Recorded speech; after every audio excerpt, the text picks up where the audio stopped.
প্রথমে প্রেসার কুকারে সামান্য তেল দিলাম, খুব সামান্য দিতে হবে।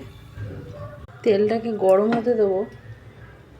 যেহেতু আমার মেয়ে ঝাল খায় না, তাই আমি লঙ্কা দেব না, লঙ্কা পরে নিয়ে নেব স্যুপের।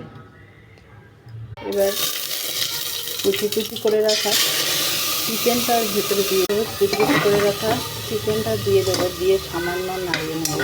রং একটু পরিবর্তন হলে কেটে রাখা সবজিগুলো সব দিয়ে দেবো। এভাবে ভালো